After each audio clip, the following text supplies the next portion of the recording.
So I'm going to start. I think that tell you last week. I think I'm very interesting. So the author, of course, that's a book of songs for St. Louis, and he was the non-king of France and one of the leaders of the Crusades. But he did a very amazing thing. He bought for 140,000 livra, and in that period, 1 livre, designated by Charlemagne, was worth a pound of silver.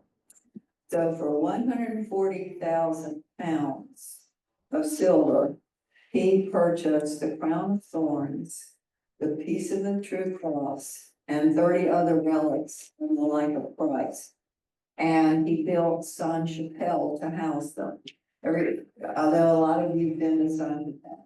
Sainte-Chapelle cost 44,000 lira. So the difference between 44,000 to build that amazing cathedral, or baby cathedral, and the 140,000 for the relics of and the crown of thorns, which was housed in Sainte-Chapelle until the Revolution, and then it got moved to Notre Dame, and we know the story recently of it being saved. But that's kind of the really wonderful story of St. Louis.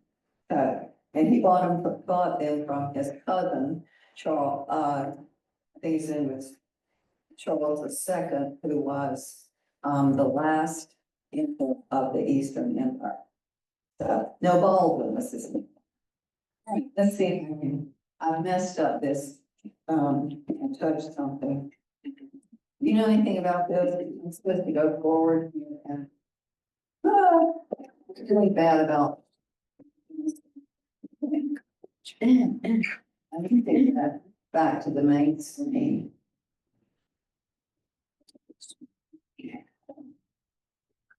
Plus, we got 3 people in the waiting room now.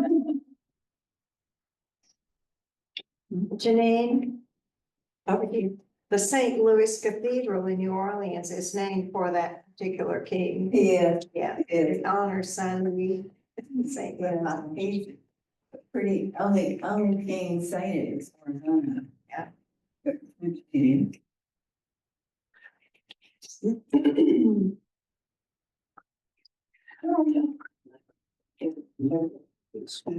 Yeah.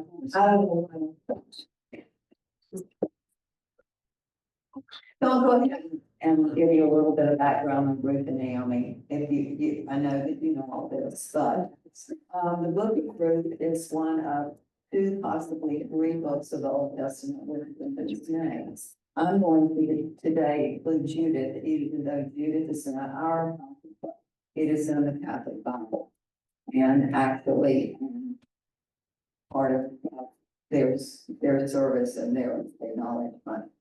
So Ruth and Naomi takes almost as much time or story in the book of Ruth as Ruth does. The story, of course, is based on Naomi, who is from Bethlehem. She's married to Elimelech, and she has 2 sons. And Bethlehem, the whole area of Judea, is in siege. There really is no leadership. This is during the time of Judges.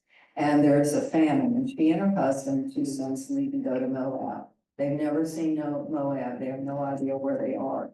And soon after they're there, her sons marry Moabite women. They are Orpah and Ruth. And something.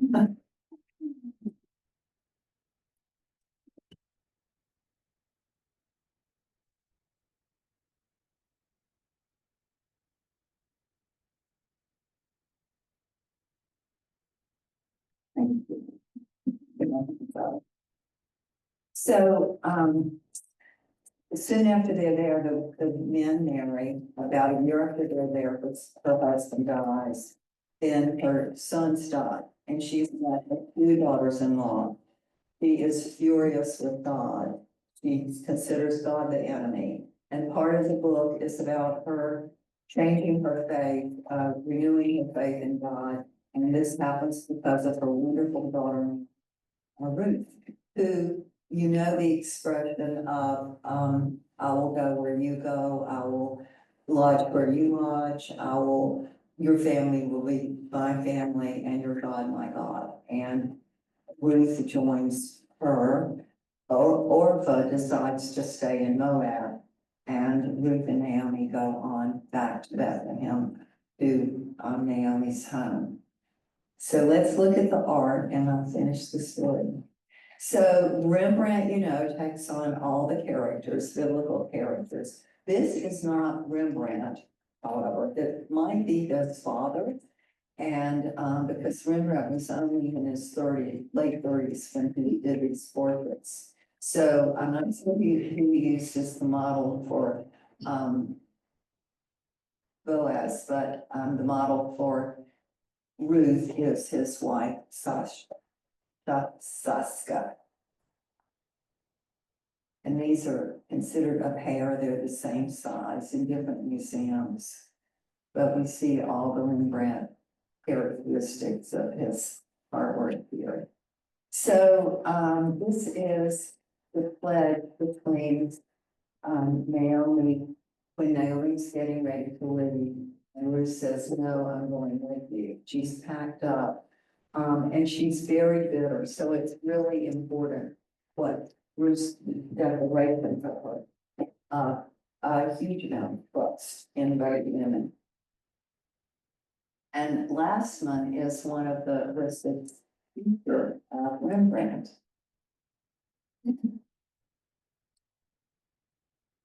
And this is from, this is an academic style painting. This is from the 19th century, early 19th century. In Carrollsville, we'll see his name spelled later with a K. It bounces back and forth. And he produced it in his a book called The Picture Bible, and this is one of the images that is in there.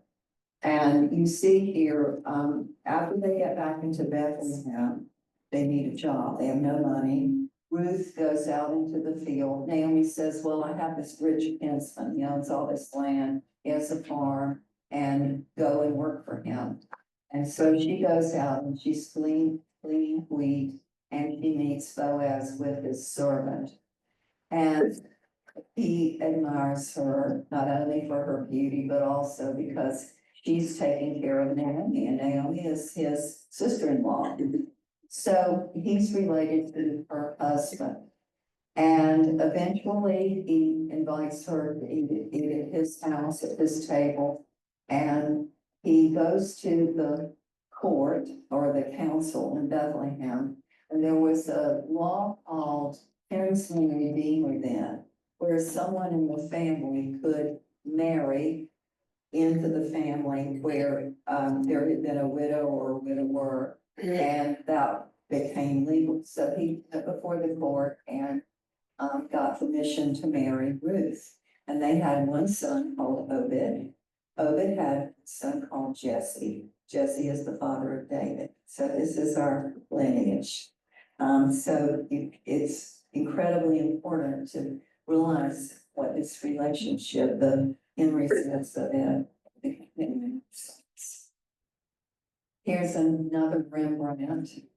You know, this is remember after the Council of Trent, 1600s was when biblical art just went boom. It's everywhere, every artist was doing it. They were being paid for it, churches and palaces and public buildings were being filled with it to convert the non-Christian and to bring back the lapsed into the Catholic Church to fight Protestantism. Just saying the best part. So let's look at these two images of Michelangelo from the Sistine Chapel. I have to admit, you know, when you think about the Sistine Chapel, you think about the creation story and a couple of the symbols and a few other things, but so much there that you miss if you don't really go through, you know, what's in the pendant and the arches and whatever. We're going to look at some of those today. But here is with her baby Obed. And Obed really turned the tide for Naomi. This is when her faith really returned and she saw that God never lets his people down, because here's the future of Israel. And here is Boaz. He was much more attractive than the previous Sammy. He's very old. And this is a contemporary painting, this artist in Philadelphia, Leicester, done in 2013. He was self-taught, and this is the moment when Ruth decides to leave Moab, and she is bidding her sister-in-law goodbye here and grabbing Ruth's hand and also part of her clothing to hold her back so she can go with her. Is this bothersome? It's like feedback. Yeah. It's too loud? Oh, it's okay. Okay. All right, so I'm presenting this in terms of chronology and not in terms of where it falls in the Bible. Because Judges and the story also of Hannah, they're all in this really tight period of Judges that Naomi and Ruth are in also, where there's very little leadership, there are no kings. So it's kind of a free-for-all, a lot of conflict going on. And Delilah, let me show you the first image. Delilah, of course, was one of the women involved with Samson. And the story is that Samson was a judge. He was a Nazarite, not a Nazarene. A Nazarite is a person who's been dedicated to God, and Samson's mother was barren and had prayed to God for a child. And when Samson was born, she dedicated him to God through being a Nazarite. And the Nazarites could not drink alcohol. They could not cut their hair. Their strength was in their hair. And they could not touch a horse. So Samson was not the most honorable judge. He married foreign women. He had numerous relationships, and the only one named in the Bible is Delilah. So the conflict in this period was with the Philistines, and she was a Philistine. Philistine lords came to her and said, okay, we've got to capture Samson because he has too much strength. He's in charge of the Israelites. We've got to find out where his strength comes from. And, you know, we're offering you 1,100 shekels of silver to go and convince him to tell you how he's getting all this strength. He was sort of the Hercules of the Israelites at that time. And she tries 3 times, teasing back and forth with him. She fails. And finally she says, you know, you say that you love me and you're making a fool out of me. And he collapses over that emotionally and gives in and tells her that it's his hair. And let's look at some of these images. So when he's fallen asleep somewhere after some event, he cuts his hair, or a servant cuts his hair. That's sort of unclear who does it.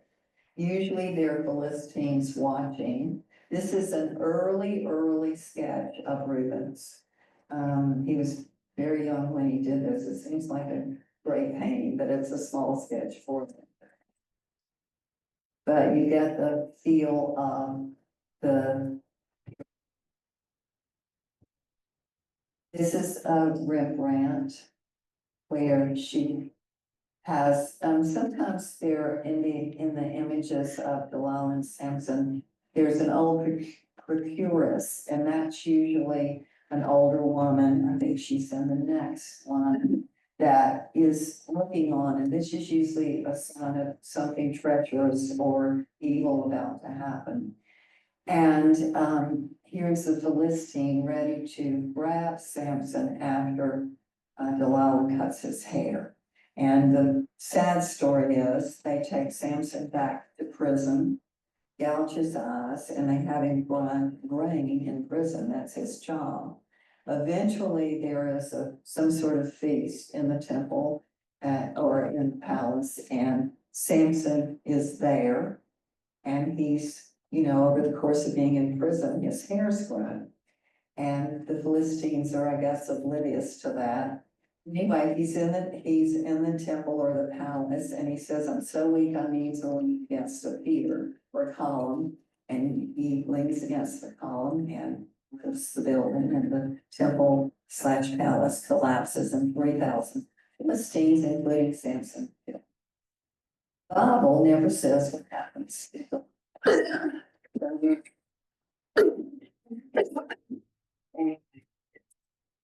Here's, this is, actually Gucci. This is, obviously a Spanish artist who worked in Italy, and you can see, this is, I would parallel it to the pre-Raphael Victorian.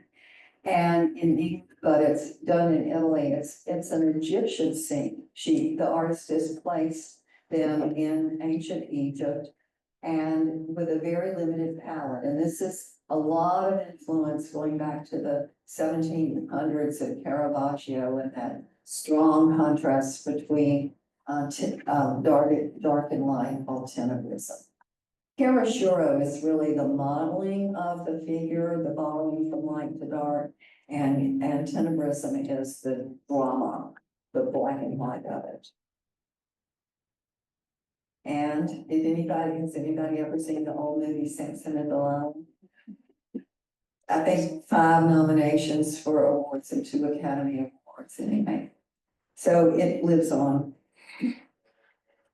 Hannah, this is just right in the same period, a few years or 100 years, whatever later. Hannah was barren, so we're on our 5th barren woman in the Old Testament now. Think about why barren, or why the Bible describes them as barren. Good. Anybody? Nutrition. Nutrition. Think about God's act in this. God comes to the rescue. Women pray and they are able to conceive. It's interesting that I think certainly nutrition would figure in. Hannah was the wife of Elkanah, and he also had another wife named Hannah. And Hannah berated Hannah all the time because she was barren. But Elkanah loved Hannah more. So Hannah, this is a period before the temple was built. And so the worshipers, the Israelites, went to Shiloh to worship God and to offer sacrifices. And Eli was the priest there. And this is an image of Hannah in the temple for Eli. And she is so distraught, so sad, in great pain over not only being bullied, but being barren. Elkanah loves her more than Hannah, and feeds her extra food, gives her extra gifts, but it's better than having a child. So she prays to God and says that she will devote or give her child to God if she's able to have a son, Jesus, a son. And he accuses her of being drunk. She's so dramatic and so distraught. This is a really beautiful old manuscript. Here you see Hannah praying before Eli, and this tabernacle. That is, at this period of time, the tabernacle with the Ark of the Covenant moved with the Israelites. So it was shown in, if you remember last week, saw Abraham feeding the 3 celestial beings, and Sarah's over there baking the bread, and behind her was heaven. So this is how it was shown in the Old Testament. And at the bottom section is when Hannah has given birth to, um, Samuel. And this is the nurse holding him.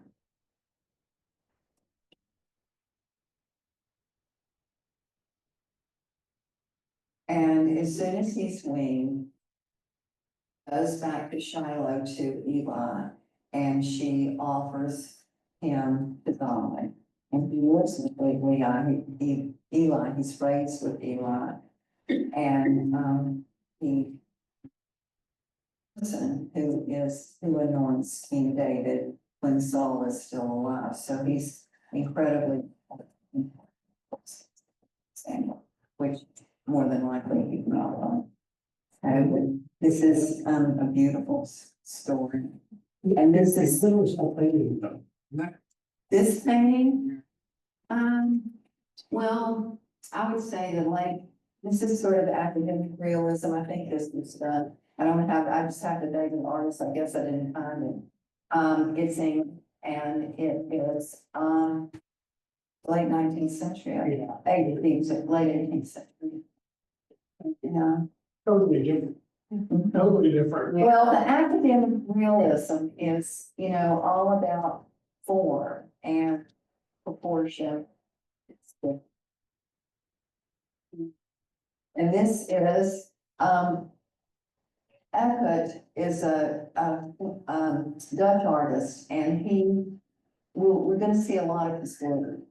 And this is where she's gone back to Eli, similar, same story, and given Samuel to him. But beautiful work, and he was a student of Rembrandt.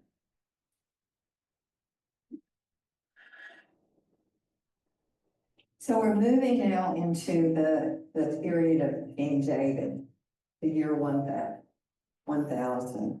If you Okay. I don't know now. You see, I'm technically.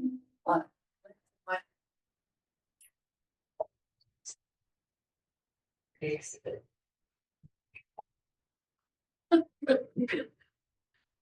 alive. Yeah. That's better.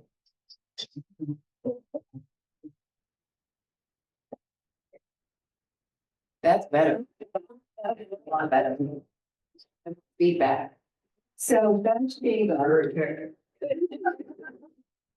I struggled to find non-sensuous images of her because everything pretty much is seductive looking. But I did find some, but there's a little bit of nudity, so I hope it doesn't offend. It's not outrageous. So, this is one of my favorite images of the start of the story of David and Bathsheba, and I wish I could get up there and point, but I think this is gonna be up again. I do. So this is a Flemish artist. We talked about last week about the area of Flanders, and this is where really art, oil painting started, and because oil paint, you could do lots of detail. Their work tends to be really detailed. And this image, this isn't very big. I can't see the measurement, 17 by what, 25 or something. Anyway, the story is, you're looking at really Renaissance buildings. And painted in what, 1535, something like that. The building on the right is, of course, his palace. And he is looking out, if you look in the top arched window, he's up there with his scepter and his crown. And he is looking at Bathsheba, who is in the far right. If you look at the little puddle of water down bottom left corner, she is bathing. And meanwhile, there's jousting going on, there's a tennis court, there's a deer hunt, there's a topiary garden. And on the bottom right, we have another scene of David where he is confronting Uriah the Hittite. So the story is that Bathsheba is married to Uriah, and David looks at her, lusts after her as she's bathing. He sends a messenger to her with a letter that says she's to come to him. He basically rapes her, And then he goes to Uriah with a letter and says, you have to come and sleep with your wife to cover up my sin. It was worded that way, but basically that was the gist of it. And Uriah refused because Uriah was in the command of the army, and you don't participate with women while you're on duty. And so instead, David set him up on the front line in the temple. Bathsheba mourns. David marries Bathsheba. They have a son, and before the son is born, Nathan comes to David and says, you really are in big trouble with God. You committed a horrible sin. You've not only raped a woman, but you killed her husband. And David is asked for forgiveness. The baby's born, he has some sort of illness or issue, and David lays in sackcloth in front of him for 7 days until the child dies. And eventually David marries Bathsheba, and they have 5 children total. The first child born for their union after the second child born after the first child dies is Solomon. And we know that Solomon's story. So let's look at this scene a little bit, which is just incredible, and I have some details for you. A little more here. It is tiny, and there's a lot in there, but it's absolutely meticulous work. Has anybody seen this at Isabella Stewart Gardner Museum? I haven't either. I'm sure it's probably not on display all the time, but. So this particular scene is the arrival of the letter, where that you can see in the top corner, David is still in his window looking out, and yet he sent a messenger with a summons to Bathsheba to come to him. Look at her slippers. Aren't they interesting in the bottom front corner? You can see them. And here is another image of her bathing, and she's holding a mirror. That's her face in the mirror. And then the person delivering, his agent delivering the letter is behind her. And still this.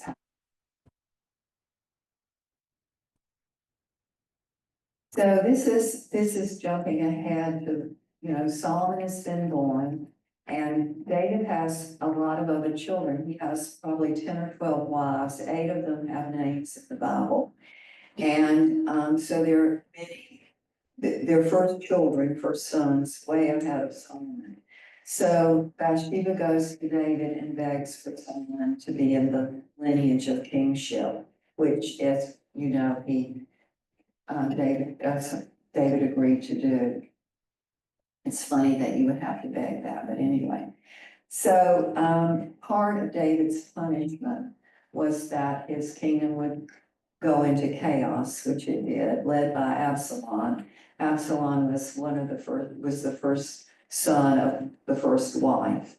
And also part of the punishment was that Absalom would rape the other wives of David in public, which he did.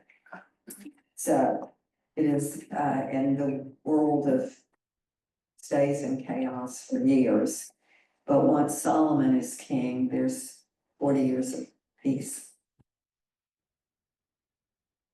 Here is let's go back here to the drawing, which is just beautiful with brown wash.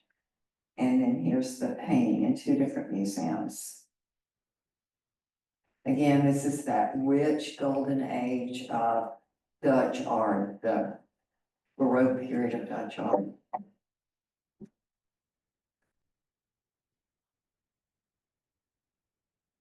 So Queen Sheba falls in line because she went to visit Solomon. There is debate over whether she was real. There's no archaeological evidence of her, but there's lots of textual evidence. And she is in the Bible. So she is she's described as Ethiopian. She's from the kingdom of Saba, which is, in Yemen.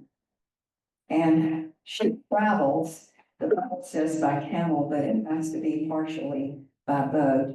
She travels to Jerusalem to meet Solomon. Solomon is considered a sage, you know, very wise, full of wisdom. He's considered a great lover. He had an enormous harem.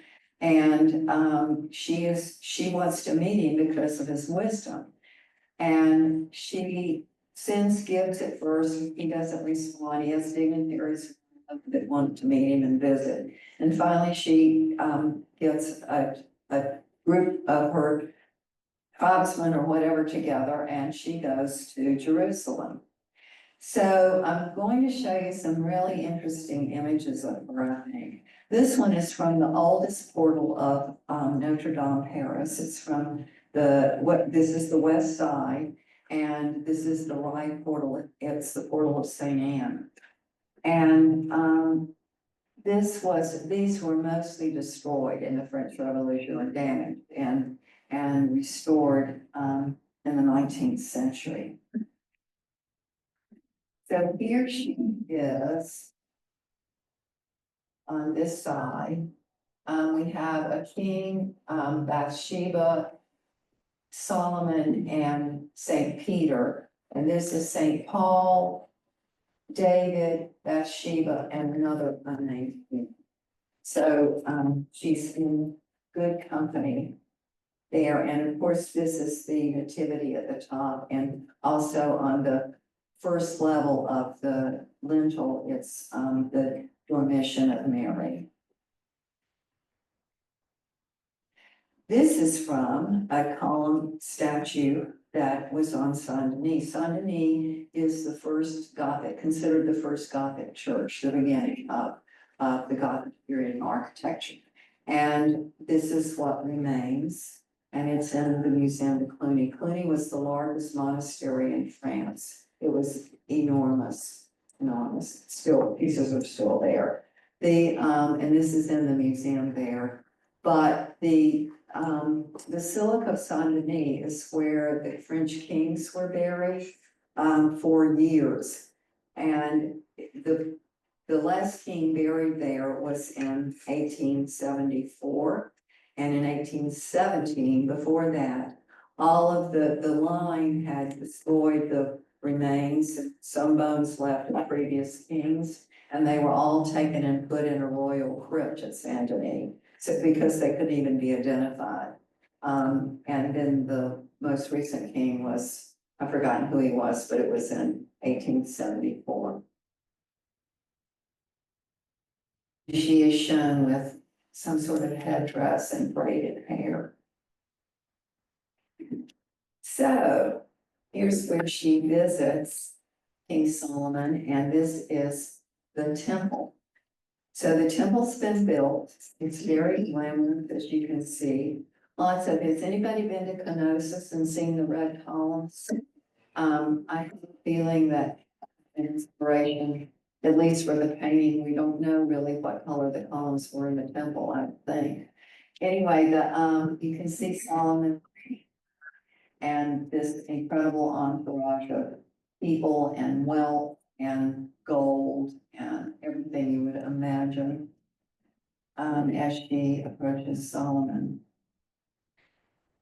This is these English painters in the late 19th century were either pre-Raphaelites or academics, and the academics were a lot of times called Victorian Olympians because they brought back the academic concepts, which are the classical format and perfect proportions and more of a history painting look than an emotional look like you had with the pre-Raphaelites.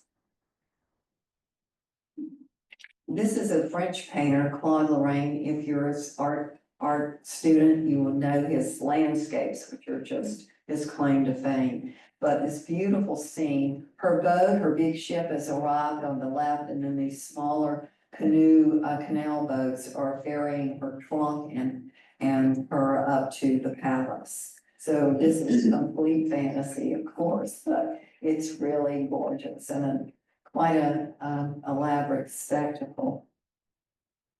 Would the artist have used a real image to put that, the physical nature, the buildings, this is in their imagination? Well, this is French 19th century. Yeah. So, he would have seen plenty of classical buildings in Paris and, studied in Rome. So, you know, it's, where the exact building, I'm not sure if that's, yeah. I don't know,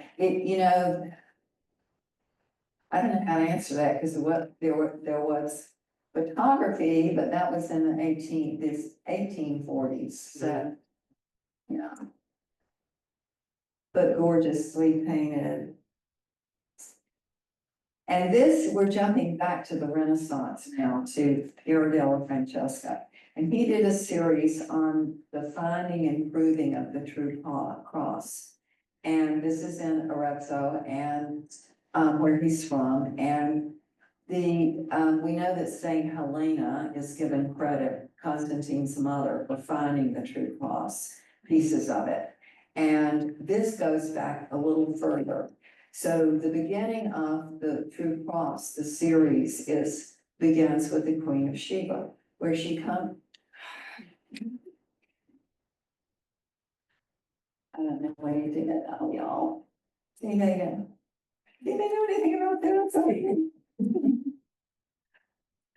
Anything I touch is gonna be the wrong thing. I need to get. I got none of that. I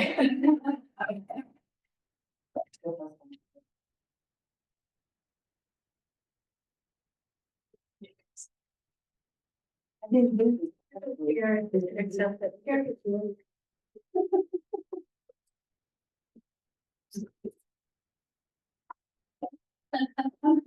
Yes.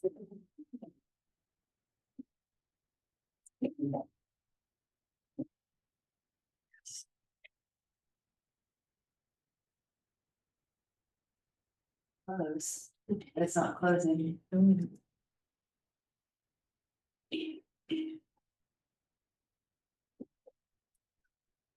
What needs to stay in here?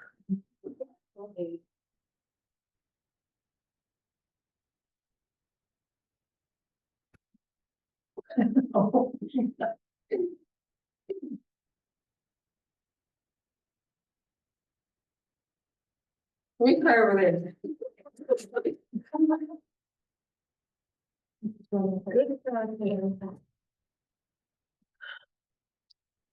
So I'll go on with the story. So the Queen of Sheba, first of all, Solomon has the tree that is growing on Adam's grave, tree of good and evil. Use the for the tree. When Queen of Sheba comes, she needs to pour the spoon on its piece of wood that's strong. And she, as a miracle comes to her as she's about to pour the spoon, that said, this wood will be used for the Savior that will redeem Israel. And she tells Solomon that, and Solomon has the tree buried. But this is where the left side of this, left side of the column, is that she is raising the hand. Now I have to get it up. Put it on full screen. It needs to go to full screen and then it'll.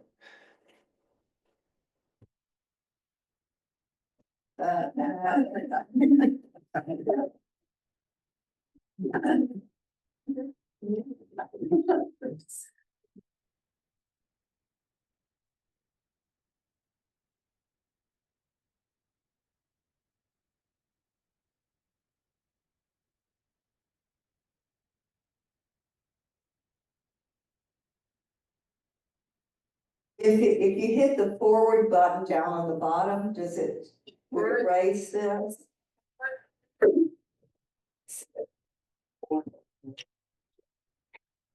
It won't just put it on the previous image. Let me see what Or happens. if you, Okay, if you click one of the. there we go. Can you all, we can look again. Here we go. Yeah. We'll just look at it. It's this large. Can you all see enough? So anyway, she's on this work. So she, and the right side is when he actually meets Solomon and she bows to him. And that's about all we know of the Queen of Sheba. Except for their child is the first emperor of Ethiopia. The Ethiopians all see themselves as descendants of Solomon and Sheba. That's in the Quran though, right? Not the No, Bible. That's in the Bible?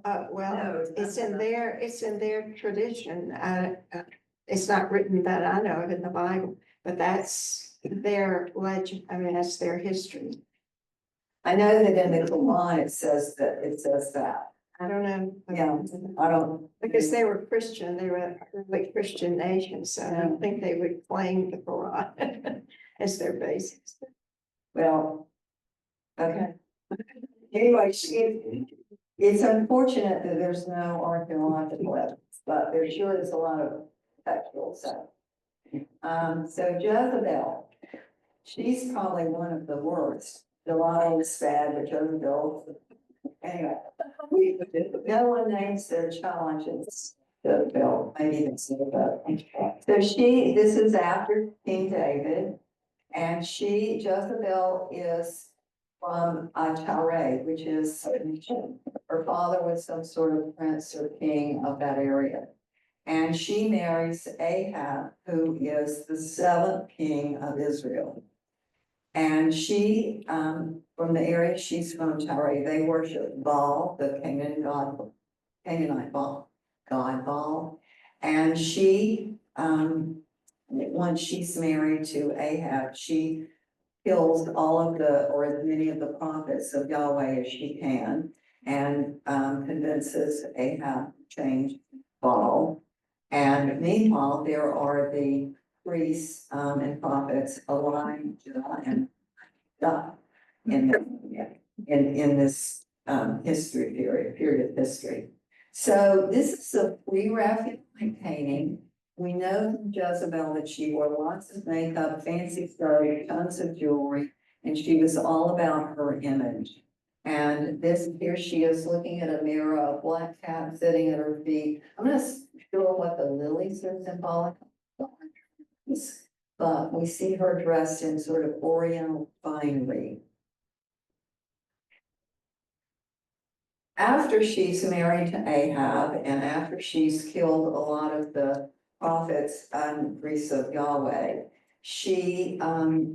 Ahab decides that he wants to own the garden and the vineyard next door that belongs to Naboth.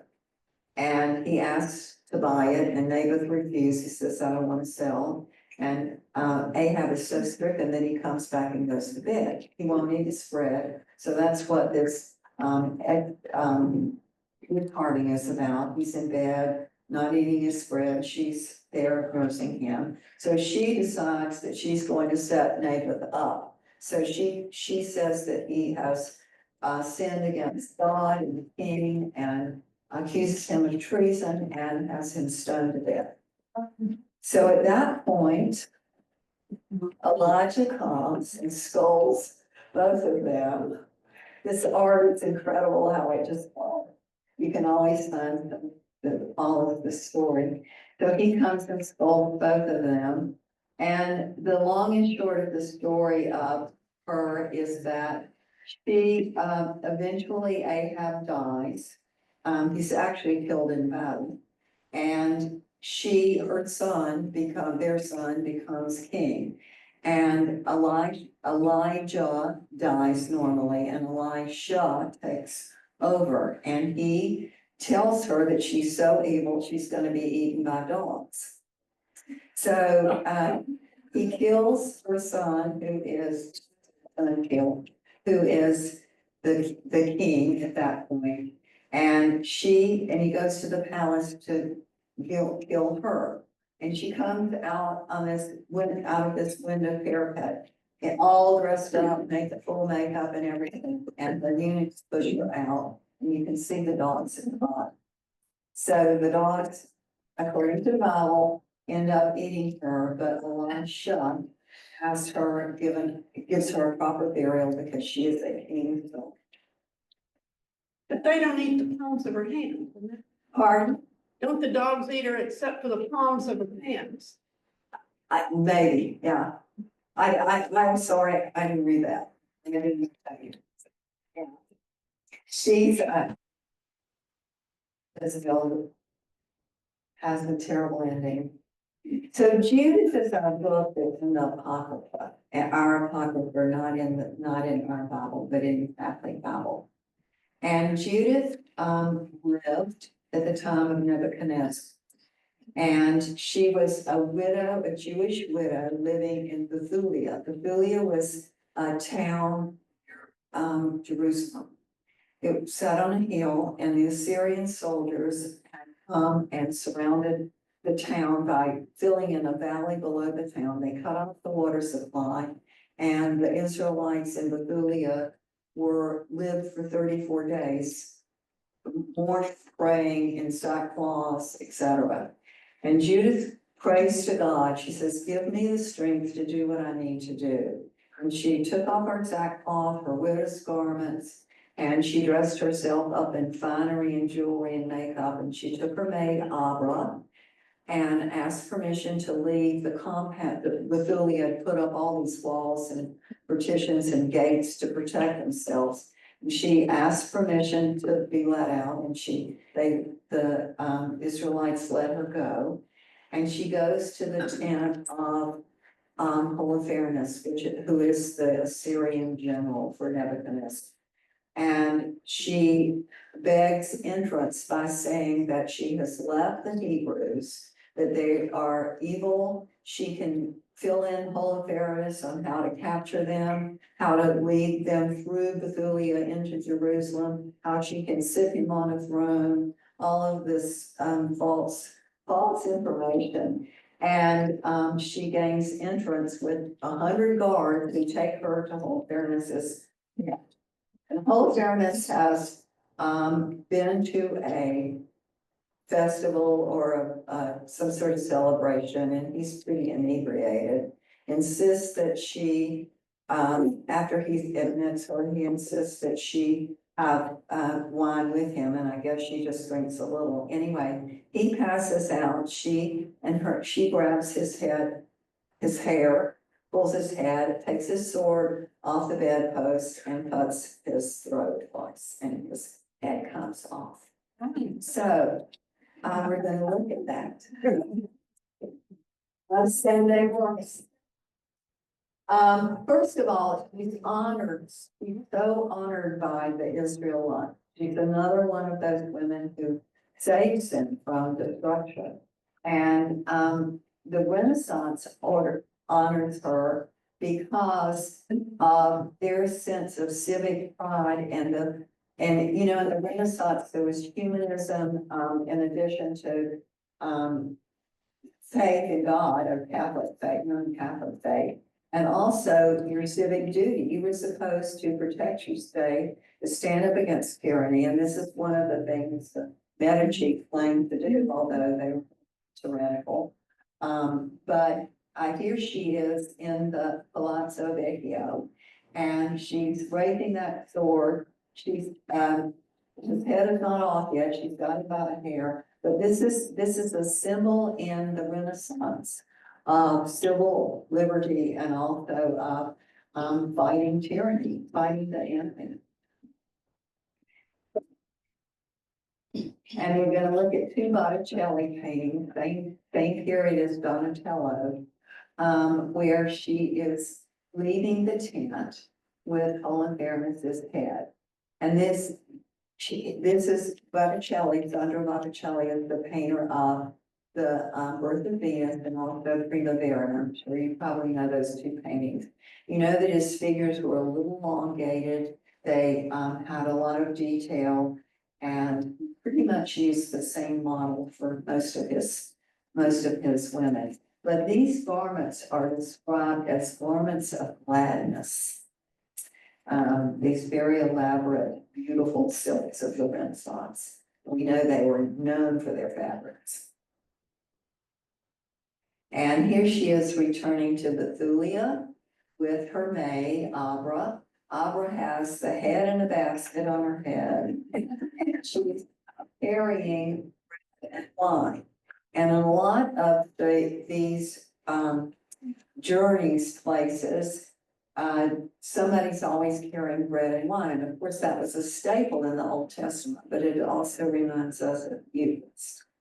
And here she is leading, going on her victory campaign back to show the head to her fellow Israelites.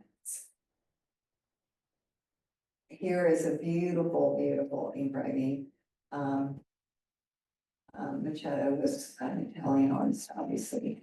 The depositing of the head and her maid. Usually her maid is young, sometimes old. But you can see that still drapery look, heavy drapery. We'll look at, she is also in the Sistine Chapel in the Pendentus. These are the corners where you go up into the barrel vault, the walls. Here she, with them carrying the head of Garrison. I have a detail of that. Oh, wait, here he is stretched out. His leg still works even though he has no head.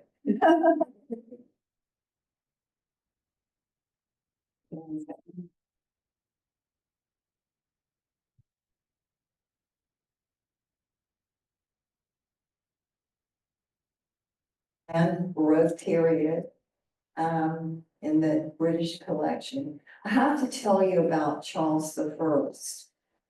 You know, he dissolved Parliament 3 times, was tried for treason and beheaded. However, during his lifetime, he amassed the hugest collection of art that England's ever known. Most of what they still have, or a lot of it, is his collection. And they had to sell off part of it to raise funds for his son James and for the monarchy to continue. And they sold the work to the Prado. And a lot of the Prado's collection is from Charles the First. It's just, if you read about him in the art collection, it's amazing what's in the Prado. But anyway, this is a gorgeous painting. Judith looking innocent. But you see the maid is older here. So we're going to look now at the actual beheading. Wow. So we're studying women in the Bible, right? And we're studying strong women in the Bible. Everybody we've looked at, good or evil, is strong. So Judith, this is a verbal massacre, a visual massacre, visual revenge of Judith. And I'm going to tell you a little more about our artist, Artemisia Gentileschi. She was raped when she was 18 by a fellow artist of her father. Orazio was a famous painter, her father, and his friend Agostino Tassi raped her. And she continued to have a relationship with him with the promise of marriage. And he finally backed out, Tassio backed out, and at that point her father took him to court.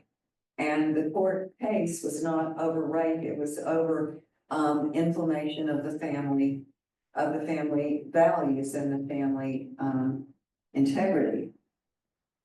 And Agostino was he was tried and convicted and run out of Rome, although he came back. Anyway, her revenge paintings, and there are many of them, and she's so strong painting heroic women. There's an association with her ability to be dominant over men. She did end up marrying and having 1 child later, but you sense this incredible urge in her in all of her paintings, whether it's Suzanne Elders or the many seem to be stone of women, and also Mary Magdalene, her beautiful portraits of Mary Magdalene. But most of her paintings are of women or stories of women. So here you see, and you see his resistance as he tries to grab the maid's face, which is pretty scary. But she's strong. And this is as they're leaving, this is my favorite. I just think that the whole turn of, they're anxious to see, they're looking to see if someone's watching, his guards. And somehow they got out of his camp with the head and got there, of course, rejoiced. There was a festival days. She never married. She went back to the home where her husband, it's called her husband's house, because she was widowed, and men sought her out because she was so beautiful and so important, and she said, no, I'm just by myself, and she lived kind of like Mary Magdalene, or as a hermit. She lived to be 105, according to tradition, legend. This one surprised me when I've seen the painting, but I just didn't put it with all the fairness. It's hard to see his head down at the bottom. And this is the woman in gold, of course. Adele Bach Bauer, who was a socialite and his love. And she is the centerpiece of many of his paintings. Of course, is Vienna, the secessionist movement. Moving to Esther, which time to have 5 minutes. Esther, this takes place after the Israelites, Jews have been let out of the Babylonian captivity by their Cyrus who let them go. Not all of them returned to Jerusalem or Israel or Judah. And Esther stayed. Esther was an orphan. Her parents had died, and her cousin Mordecai raised her or kept her. I'm not sure at what age she was. And this is under the rule of the grandson of Cyrus. There was Cyrus, Darius, and Xerxes. And Xerxes goes by the name in the Bible of Ahasuerus. So, and this is, I was gonna tell you one other thing about the date. So this is the saddest story. This was destroyed, the synagogue was destroyed in the Syrian Civil War, 2014. It was the wall of the synagogue, the western wall that faced Jerusalem, was still left until that point, and it's the story of the Jews that going way back. And this is the part that was Esther and Mordecai going before Xerxes. And I'm not sure about the other characters, but it was amazing fresco, and fortunately, there were some images of it. But it is no longer there. But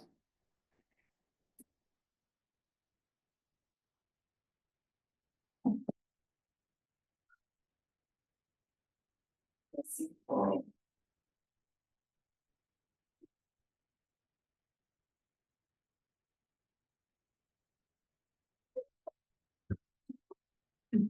See my dates. Did she come to you?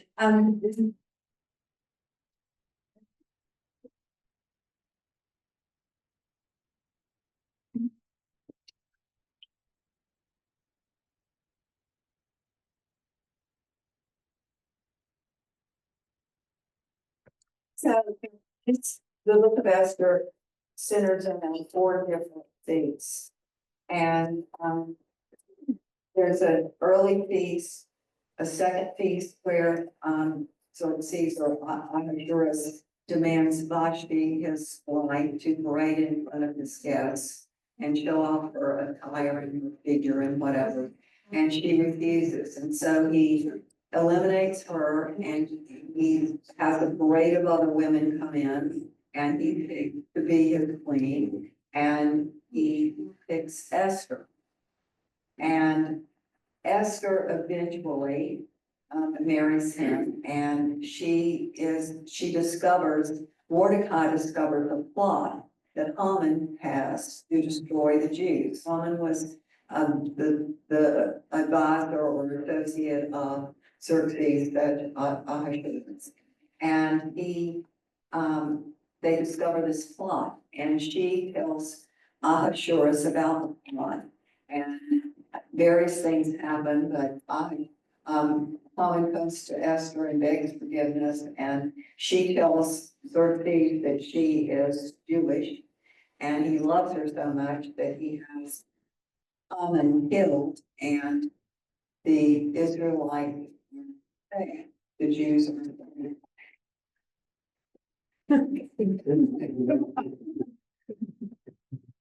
being celebrated right. Okay, so we look at, this is impossible, but here is the second thing where Ahasuerus is holding court, and these beautiful women parade in front. This is from Filippo Lippi, who is the son of Lippi, and they are parading, and this is late early Renaissance, before Michelangelo and Da Vinci, and they're parading in front of Ahasuerus, and that's when Esther is selected. And the next one down, the woodcut, we go back to Carrollville, and this is where Esther is being crowned by Ahasuerus. Another of his woodcuts. And a portrait of Renaissance portrait of Queen Esther. And this is the wedding feast. This would be Haman, Esther, Ahasuerus, and Mordecai's method. Sorry is a really interesting painter person. He wrote the first book of art history called Lives of the Artists. And it's there that we find out the details of Michelangelo, Da Vinci, who was a devout Catholic, who was an atheist, their various excursions and personalities. And this is an enormous painting. It's 23 feet, 24 feet, 24 and a half feet. It said it took me 42 days. Must have had assistance. This painting is the Feast of Esther, where Esther tells Ahasuerus about the plot. And this is in the North Carolina Museum of Art, which is so exciting, and it's usually hanging every time I go. And this is for its judge, Golden Age judge. And this is where Haman forces himself on Esther, trying to beg forgiveness so he's not killed. And you see Ahasuerus jumping out of his seat to grab Haman so he doesn't harm him. And my last image is the bottom, which is portrait academic stone. It has all the flair of a French artist ombre, and it's in a private collection by Hughes Merrill of UNESCO. Sorry.